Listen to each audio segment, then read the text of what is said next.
Assalamualaikum warahmatullahi wabarakatuh.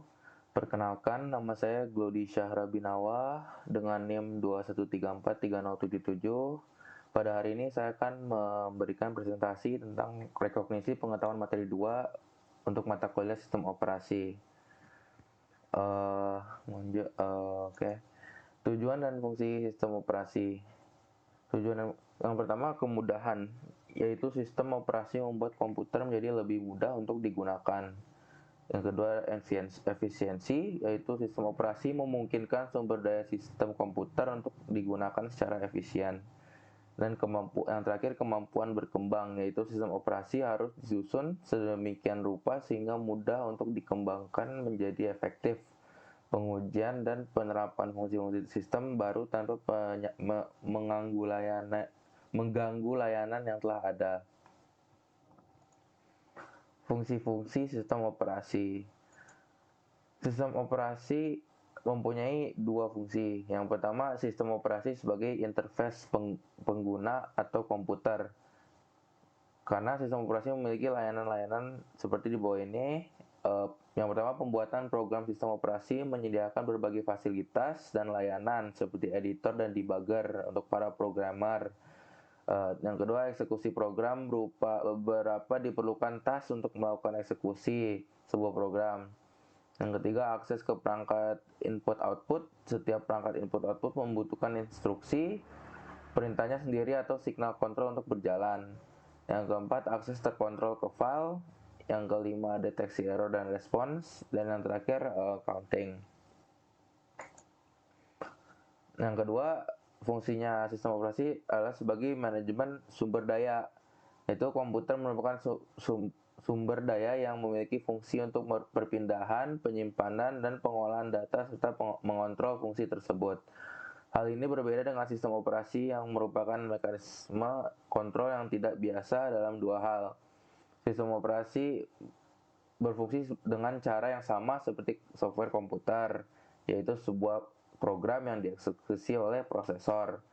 Terus sering mengeluarkan kontrol dan harus bergantung pada prosesor untuk memungkinkannya memperoleh kembali kontrol. Evolusi sistem operasi. Pertama, ada pengolahan serial, ada sistem batch sederhana, ada sistem batch multiprogram, dan yang terakhir ada sistem time sharing. Pengolahan serial. Pengolahan serial adalah sistem lama yang dalam evolusi sistem operasi. Nah, dia ini memiliki dua masalah besar, yaitu yang pertama scheduling. Umumnya instalasi menggunakan formulir pemesanan waktu mesin. Biasanya seorang pengguna harus mendaftarkan dirinya untuk memesan blok waktu yang merupakan kelipatan setengah jam dan seterusnya. Yang kedua, setup time. Masalah kedua, sebuah program tunggal yang disebut job dalam mencakup pemuatan compiler serta program bahasa tingkat tinggi ke dalam memori, penyimpanan program yang telah dikompil, dan kemudian pemuatan dan penggabungan program objek dengan fungsi yang umum. Sistem batch sederhana. Dengan menggunakan sistem operasi batch, waktu mesin secara bergantian melakukan eksekusi program pengguna dan eksekusi program monitor. Di sini akan terjadi dua pengorbanan, yaitu sebagian monitor utama diberikan kepada monitor dan sebagian waktu mesin dipakai oleh monitor. Kedua pengorbanan di atas merupakan bentuk-bentuk overhead. Sistem batch sederhana akan meningkatkan utilisasi komputer walau adanya overhead tersebut. Yang ketiga ada sistem batch multiprogram. Sistem multi-batch harus didasarkan pada karakteristik tertentu dari perangkat keras komputer. Fitur tambahan terpenting yang berguna untuk multiprogramming adalah dukungan perangkat keras untuk interupsi input-output dan DMA. Menggunakan driver interupsi input-output atau DMA, prosesor dapat mengirim instruksi input-output untuk suatu job dan melanjutkan untuk mengeksekusi job lain, sementara input-output ditangani oleh pengontrol peripheral. Selesai. Prosesor diinterupsi dan kontrol diteruskan ke program penayangan interupsi yang disertakan dalam sistem operasi. Selanjutnya sistem operasi kemudian menyerahkan kendali ke job lainnya. Sistem time sharing. Dalam sebuah sistem time sharing, beberapa pengguna secara bersamaan mengakses sistem dengan melalui terminal. dengan sistem operasi yang menggilirkan eksekusi setiap program pengguna dalam sebuah burst pendek atau kuantum komputasi. Jadi apabila terdapat N orang menggunakan yang secara aktif meminta layanan sekaligus, setiap pengguna hanya akan merasakan rata-rata 1/N kecepatan komputer efektif, tidak terhitung overhead sistem operasi.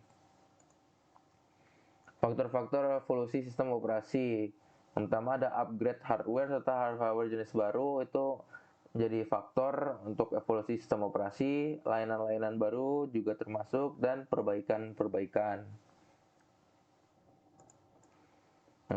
Hasil utama yang ada proses, ada manajemen memori, proteksi informasi dan keamanan, penjadwalan dan manajemen sumber daya, serta struktur sistem.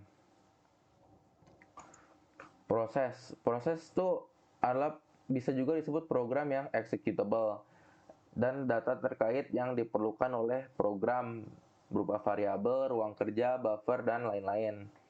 Dan proses ini juga merupakan konteks eksekusi dari program tersebut. Manajemen memori. Manajemen memori memiliki 5 tanggung jawab. Yang pertama, isolasi proses. Sistem operasi harus mencegah agar proses independen tidak saling mengganggu data dan memori. Yang kedua, alokasi otomatis dan manajemen.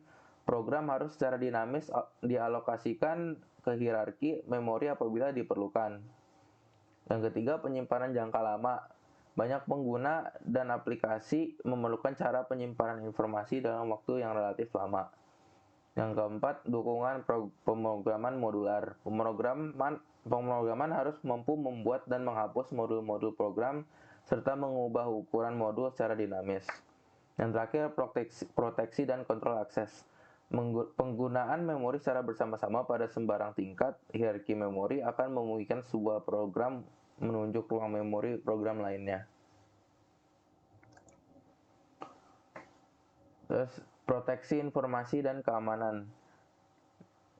Yang pertama ada sertifikasi berkaitan dengan pembuktian bahwa mekanisme akses dan aliran kontrol dilakukan sehubungan dengan spesifikasinya. Terus pengontrolan akses berkaitan dengan pengaturan akses pengguna ke sistem keseluruhan subsistem dan data. Pengontrolan aliran informasi mengatur aliran data di dalam sistem dan pengantarannya ke para pengguna. Terus yang terakhir, karakteristik sistem operasi modern. Ada 3, yaitu yang pertama arsitektur mikrokernel. Mikrokernel berinteraksi dengan proses server lokal dan jauh dengan cara yang sama yang memberikan fasilitas pembentukan sistem terdistribusi. Yang kedua ada multithreading, dan yang ketiga ada symmetric multiprocessing atau SMP. SMP dapat didefinisikan sebagai sistem komputer standalone yang memiliki karakteristik terdapat sejumlah mikroprosesor yang merupakan memiliki sejumlah mikroprosesor yang mikroprosesor tersebut menggunakan memori utama dan fasilitas input-output secara bersama-sama, diinterkoneksikan oleh sebuah bus atau teknik koneksi interval lainnya.